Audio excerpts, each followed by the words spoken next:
is to take time, take me time, take sometimes that time that you are given, although you don't experience it as given in that moment, to think, to rethink, and to evaluate what is really important. When we moved over to Switzerland and I couldn't find a job and I took a temporary job and I wasn't actually really happy with it, in that moment, I didn't realize that it was such a precious gift, because it was time given to me to rethink what I really wanted and what was really important to me, to my family, and to future generations. Because I was kind of like forced into, but I did take the time, I got the opportunity, or I was able to grab the opportunity to start this business, first with the catering and later with the gardening, on top of it, and cooking classes that we do. And I was given the time to just in time, I realized that time was given to me to rethink, to reevaluate, and to go on to a new path with all its own hurdles and challenges, but still on a new path that I was so much more passionate about than that corporate career that was nice on my business card, but not in my heart. Hey, I'm Julia Lopez, communication architect, international speaker, author of Leading High Heels, and your host. Welcome to Brave, Bold, and Brilliant podcast. Together with my guests, I will share with you inspiring stories where being brave and bold were the trigger to becoming brilliant. For the past decade, I've been helping professionals to express themselves with clarity and confidence in any stage and arena of their lives. Communication is key to success, and stories have the potential to transform lives and move people into action. There is someone, somewhere, who needs to hear exactly what you have to say. Be brave, bold, and brilliant, and speak up unapologetically. Hello, everyone, and it's a pleasure to have here with me today Émely. Émely is a Dutch living in Switzerland. I met Émely a couple of years ago in one of our mentoring programs that we joined, and she has a very interesting mission with her business, the business that she is creating. She is bringing people the opportunity to go back to the old way of treating their food by creating their own garden in their balcony. And I think that is amazing, because the way we are living right now, who doesn't want to have to start growing your own vegetables, your own little spices in your garden? I will let Émely to share with you her path, because there is a connection here of what she's doing right now with some of her ancestry and the women in her family. And I want her to share with us the actions and the brave and bold actions that made them this brilliant group and tribe of Dutch women that can feed you with the best quality vegetables and spices. Émely, back to you. Thank you very much, Julia, for the lovely introduction. And well, let me then, I think I should start with my family legacy, as that is a big part of my business, my why, my how, and my mission for the future. I am the 6th generation of female chefs in our family. So it started all off with 6 generations ago. So my great grandmother who started her own business. I am talking now about the second half of the 19th century. And she started her own business as what was then called a traiteur. So in Europe, they still use like the French word for a luxury caterer. And she really catered only like the real high society of a part of Germany where she was living in those days, Prussia, which is around Berlin. And she catered all the fancy high society dinners and parties and cocktail parties and things like that, and even had the then German emperor as one of her clientele, so to say. Her daughter had a hotel and restaurant and wine bar. And she was the chef there herself, the owner and chef. So, and then we had 2 generations of women who were brilliant chefs as well, but used it more in a social way. So my mom's grandmother,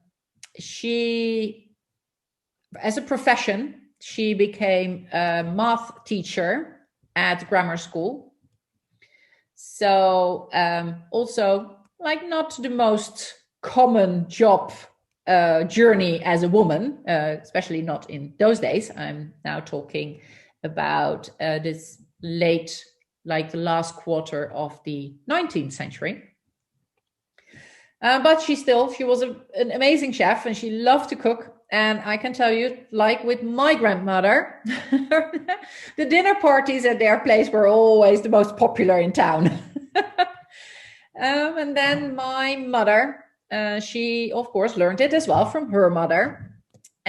Started cooking also in a more social way as of the age of 14, like in really doing the full dinners. And then decided to do a little bit more with it again, a little bit more also on a professional way. And even though with 2 little children at home, she couldn't and didn't want to start a restaurant, but she did start cooking lessons. And she focused mainly on cooking with children and cooking lessons for men only, which was quite revolutionary in the early 80s in the Netherlands, because everybody thinks the Netherlands are really modern, and we are in a certain way, but cooking lessons for men in the late 70s and early 80s was something really weird. But she did it, and she went on to win the hobby chef competition in the Netherlands. Years later, she had a TV show for a couple of years.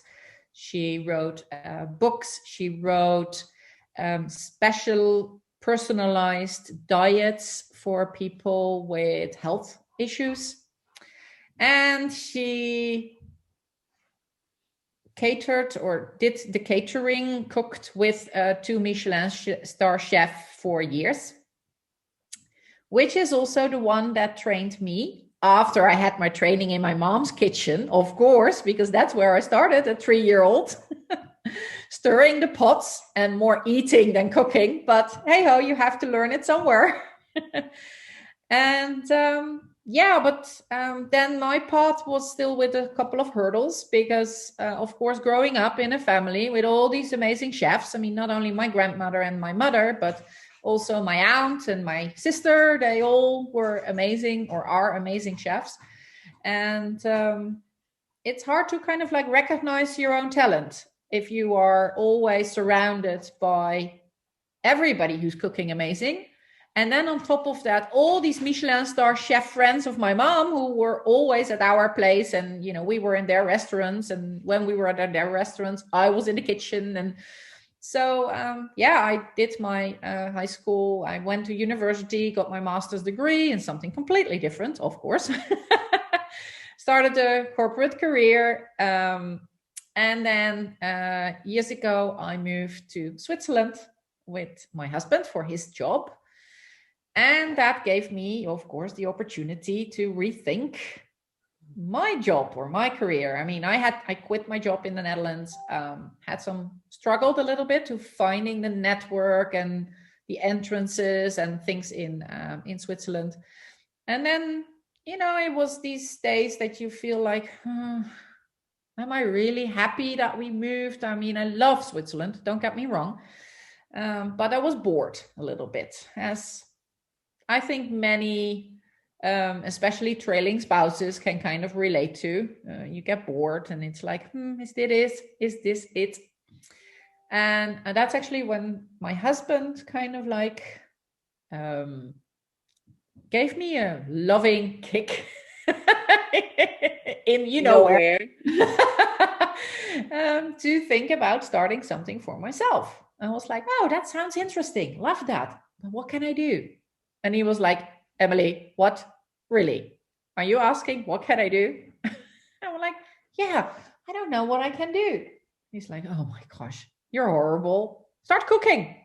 I'm like, yeah, I don't know. Am I as good? Am I good enough? And the little horrible brain, little thingy in your brain in the back was kind of like playing its part. But in the end, I did do it. So I started a little luxury catering company, very much all as I learned it over 6 generations, everything freshly made, no bottles, no bags, no packaging from the supermarket, no tubes with mayonnaise. No. You make that yourself. Same for vinaigrettes, actually everything. So it was quite exclusive, everything sustainable, at least, if not organic ingredients. And it was lovely. And I had some amazing events that I catered, some really, really nice boutique weddings. And of course, you're always part of the fun part of people's life. But then, unfortunately, I fell ill. I got cancer. So I battled through 31 chemotherapy and 29 radiotherapy sessions within 17 months. So that was kind of like full pull, nothing else in my life but hospital and eating healthy. Because I, of course, decided to stick to the very rigid schedule that the doctors advised me. And you can only do that if you nurture and yourself and take care of yourself as much as possible. I want to stop you there a minute, because there are 2 things here that are very important.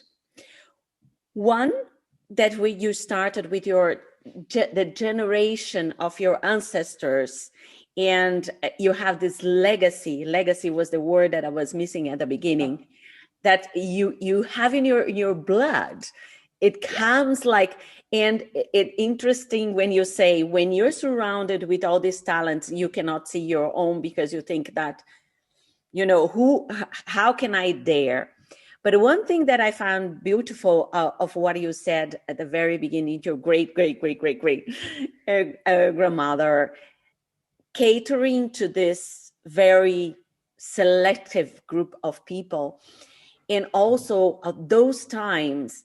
And for me, there's one thing here that I want to mention, and I want you to comment on that. Is I'm a foodie person as well, but I'm not a cook.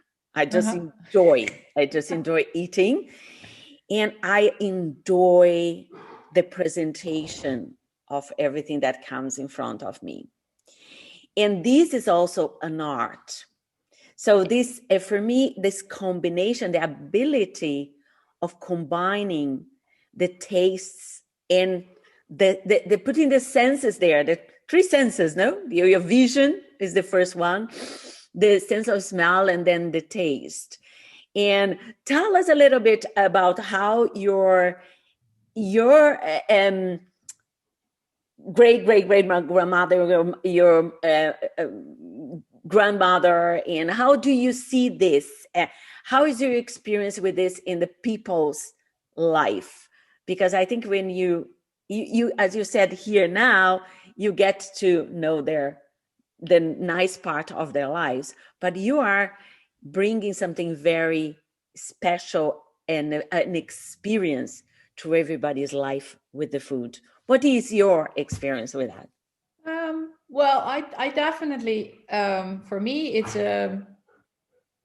as I said, I kind of like to call myself a foodie by birth, because I don't know any different than that.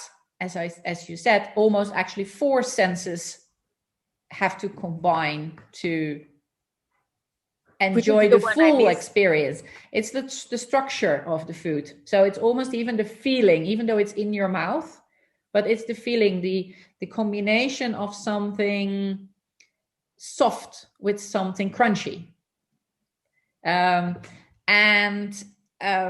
Yes, I mean, we all know when we have a cold, without a nose, you don't experience almost anything.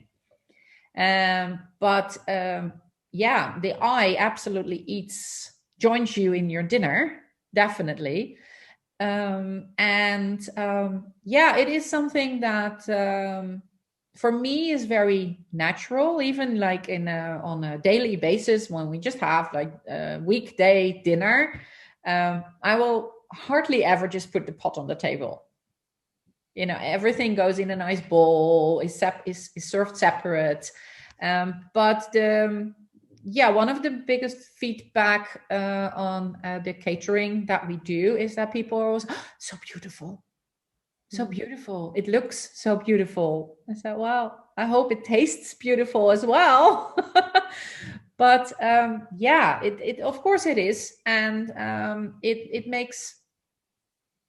even attracts people to eat things that they aren't familiar with, or to convince them to try something that they think or that they previously experienced as not so nice or not so delicious, and presenting it really beautiful makes them more receptive to try it again. Even something that everybody can relate to. I love to use raw Brussels sprouts leaves, like as a decoration, or in a little salad with, for instance, lentils and pickled salmon. And people are like, there is something in it. It's really nice. It's this crunchy thingy. What is it? So it's Brussels sprouts. I don't like Brussels sprouts. Well, you just ate it. Oh, yeah, I did. And it was lovely. So it's kind of like you playing. are also agents of change of behavior, because exactly what you're saying, by you experimenting with your vegetables, with your spices, with your creativity, with the textures, the colors, the flavors, you're also bringing a different world to people. Yeah. And people, a world that they might never had the imagination to create themselves. And you have the potential to influence them positively to get into a better diet. Absolutely. It's exactly like now I want to, we just jump to where you just left about after your illness, that then you're lucky that you already had this background of information. Absolutely. About your health and what is healthy, what is not. And then I believe after that experience, you got even more sensitive to that. Absolutely. Can you share that with us? Absolutely. Well, the first thing I did absolutely, I mean, I was so grateful for the women in my family that had the courage to do what they did and still pass the legacy on. Because the first thing I did when I when the treatment plan was set, I had a few very lucky things in my life. My husband is a pharmacist. So he, of course, knew exactly what, especially the chemo treatment, would do to my body. What was going to be the problem when you talk about nutrition? Which kind of vitamins and minerals would I not absorb anymore, or would become difficult to absorb? So I had to take more of them. And then, of course, I had my mom and myself, but especially also my mom. We sat down and we looked at, okay, where do we find those vitamins and minerals? How much do we have to eat from it? And there it really kicked in, because most people can't go beyond what do I have to eat and how much do I have to eat. And we all know that if you are on a diet that says you have to eat that, that, and that, after a week, you're done, because it's getting boring. There's not enough variety. And of course, that was the hurdle for us. That was the least or the lowest hurdle for us to take, because we had a list. Even with a list of only 5 ingredients, we know how to be creative and how to play with that. So even though I had my bad days where I didn't feel like eating, or where I was nauseous and I didn't need my medication to force myself into eating, the eating was never boring, because when I had good days, I did it myself. And when I had bad days, my mom took care to make those ingredients exciting every day again. And another thing that I took from that experience, from being ill, into my nowadays business and mission, is that I came to the shock realization, the real realization, that vegetables lose between 50 and 95% of their nutritional value within a few days after harvesting. And if you think about how the transport and logistics work, just basic, I mean, even if you never experienced it, you can imagine that lettuce head is harvested. It goes from the field to the farmer's barn, from the farmer's barn into a truck to a warehouse. There it is, sprayed, washed, sprayed to stay nice and green, even maybe wrapped in plastic or in paper, whatever. It is processed. And then it goes into a truck again to the supermarket warehouse. From there, it's distributed to the single supermarkets. And then it goes into the shelves with these horrible lights on top of it. And then you buy it and you put it in the fridge for another 2 days before you eat it. And you forgot the ones that travel around the world to get to the supermarket. Yes, those are even worse. I mean, then you have to stick up, boat or plane or extreme cold or extreme heat or whatever. It all adds up. But even those that are just in your area, that go from the land to a barn, to a truck, to a warehouse, to a supermarket, to your fridge, well, spinach loses 95% of its nutritional value within 24 hours.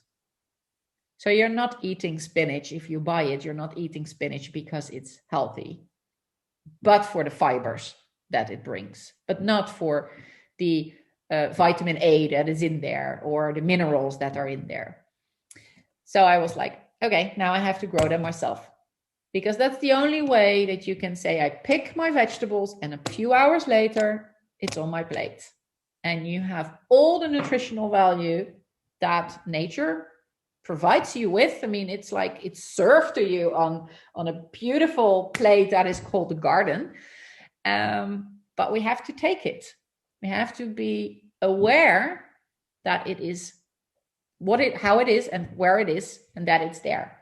And that is how I came to my mission now, is to guide people to a way more conscious way of consuming what there is. And I'm not here to be the preacher. I know everybody does buy certain things in a supermarket, but at least let us be conscious about what we buy in a supermarket and which are the best alternatives for what is available in the supermarket.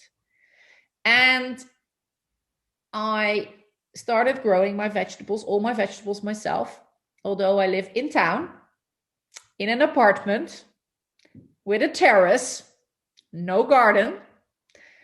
I hate everything that sounds like digging and crawling around on my knees. So I designed my system for gardening, which I call the Easy Urban Gardening System, which is in raised beds. So you don't have to crawl. You don't have to dig.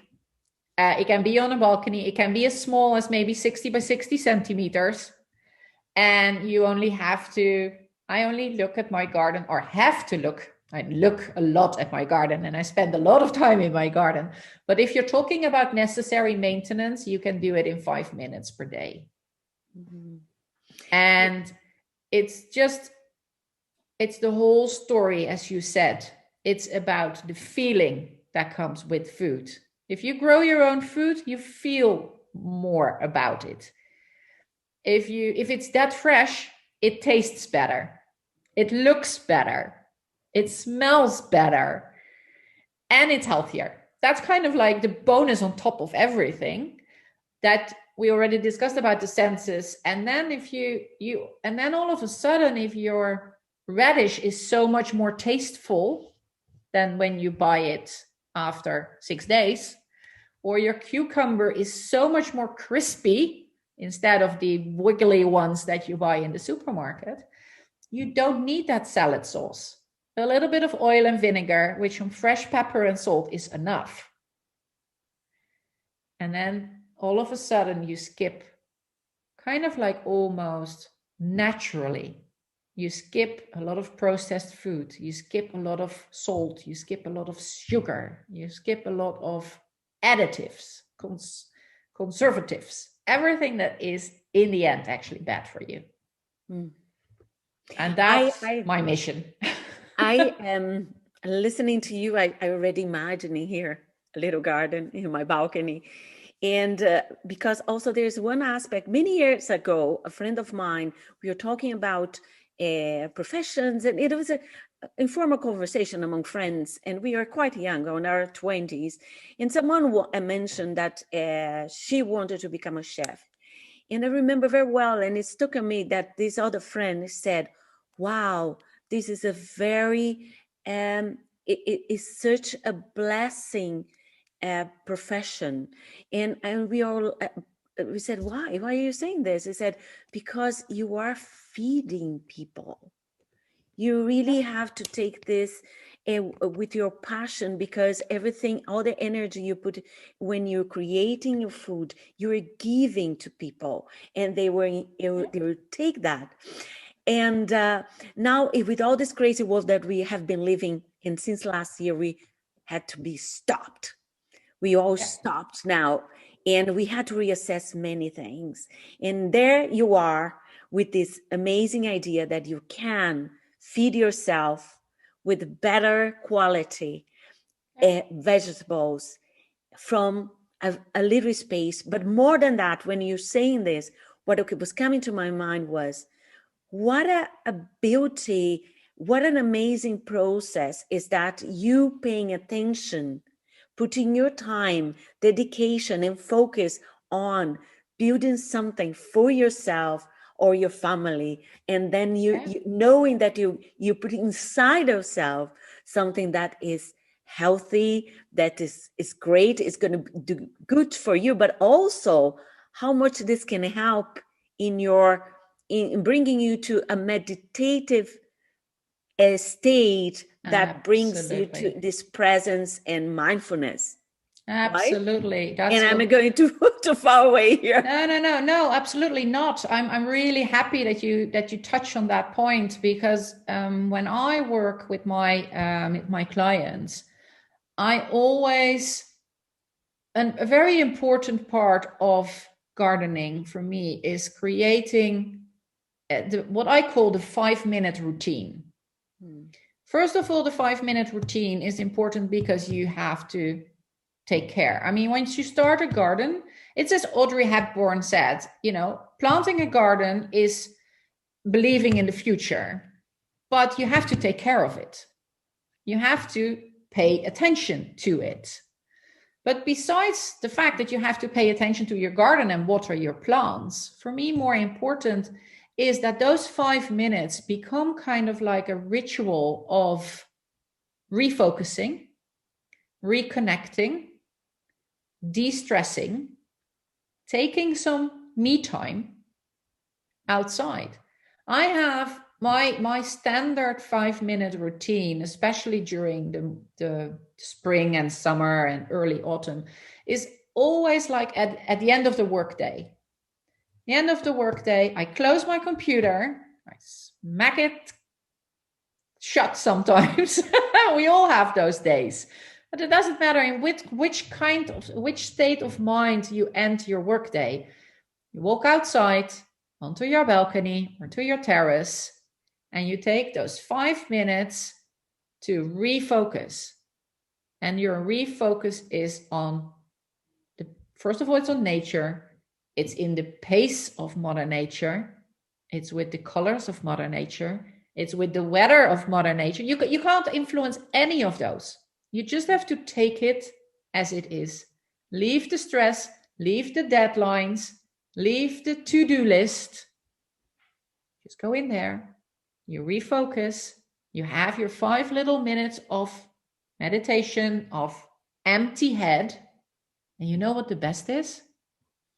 You walk away of those 5 minutes with fresh food. You go back inside and you're full of energy because you look at the beautiful greens. You have inspiration for what am I going to cook? What I'm going to eat tonight? You don't need those planned meals anymore. You just walk in and you say, "Ooh, that fennel is ready. Okay, let's take it. I still have an orange inside." And I pick a couple of spinach leaves and I have a beautiful salad. Some good oil, a little bit of vinegar or lemon juice, and I'm done. It's ready. Amazing. And amazing. that's the whole part of. It's not just the healthy food that you get from a garden. It's the whole health benefit of reconnecting, of unwinding, de-stressing, refocusing, and taking pace as it comes. And that is also, I think, one of the most beautiful things if you garden with children. You learn them that things are sometimes there and sometimes not. I started my garden, my first little corner of the garden was when I was roughly 3 years old. I have a picture of that on my Instagram account, very much in the 70s setting of colors and shades and everything. That was my first little corner. And what I learned there is that you can't always have tomatoes. You can't always have beetroot. You can't always have those radishes. They come in certain seasons. And with seasons, it also means that you learn to, as a child, you learn to accept that things are not available, which is a hard thing nowadays, because if you look at the supermarkets, it looks like it's always available. And for children, they don't realize that those radishes in midsummer, that they come from Siberia or somewhere where it's cool enough to grow them at that time of year on the other side of the world, and the other way around, that those lovely beetroot in January doesn't come from Europe, but from the other side of the world. And so I think that's kind of like a very valuable lesson that you can give your children in a playful way, in a fun way, in a to Not only take children. care of something. Yeah, sorry. And not only children, because me coming from South America, from Brazil, we don't have seasons. No. So I've learned the little I know about exactly what you're saying, what grows and what doesn't in certain seasons. I learned with my husband, who's German, who I would go to the market, like the food market, like the fruit market. I would pick everything that was there that I found interesting that I want to eat. Yeah. And then I would come back home and he said, why did you buy this? I said, why not? It's not the season. I said, what was the season? What do you mean? It took me a while to understand, but I still ask him, can I buy this right now? Is this the season? And also the other thing I've learned is we from many years, we don't buy our vegetables and fruit in supermarkets. We try to buy locally in our local village, in the foods markets there. But also when you have to buy something in supermarket, I always look where it comes from. I never did this before, I have to tell you, but now I'm very conscious about this little aspect. And after talking to you here, I think, oh my God, I have to start building my garden. But Émely, I have my last question for you here, because in this podcast we want to share our experience of being brave and bold that led us to become brilliant. And I think you have exemplified very well through your family generation, your illness, and now you have this brilliant mission to others. But is there anything else that you'd like to add on that? Something that you found you from your story that you'd like to share with us in terms of being brave and bold in order to become brilliant? I think it is nowadays, in the way we live our lives, and society kind of like dictates us to live our lives. I think the bravest thing somebody nowadays can do, men and women, but I think for women even more important, because they are even less supported by our society about what we think that one should do, is to take time, take me time, take sometimes that time that you are given, although you don't experience it as given in that moment, to think, to rethink, and to evaluate what is really important. When we moved over to Switzerland and I couldn't find a job, and I took a temporary job and I wasn't actually really happy with it, in that moment, I didn't realize that it was such a precious gift, because it was time given to me to rethink what I really wanted and what was really important to me, to my family, and to future generations. And because I was kind of like forced into, but I did take the time, I got the opportunity, or I was able to grab the opportunity to start this business, first with the catering and later with the gardening on top of it, and cooking classes that we do. And I was given the time to just in time I realized that time was given to me to rethink, to reevaluate, and to go on to a new path with all its own hurdles and challenges, but still on a new path that I was so much more passionate about than that corporate career that was nice on my business card, but not in my heart.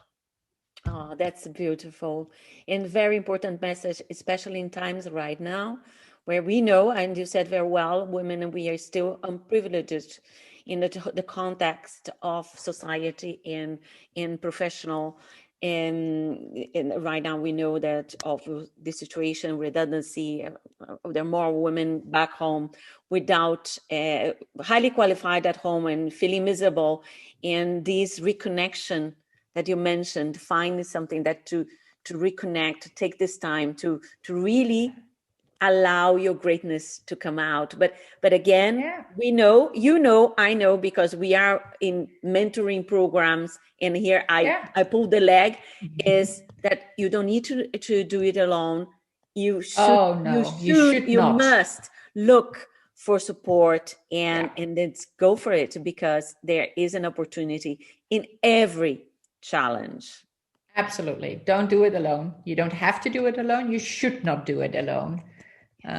Look around for a community, a mentor, a coach, a very good friend to start off with that is just supportive and unjudging.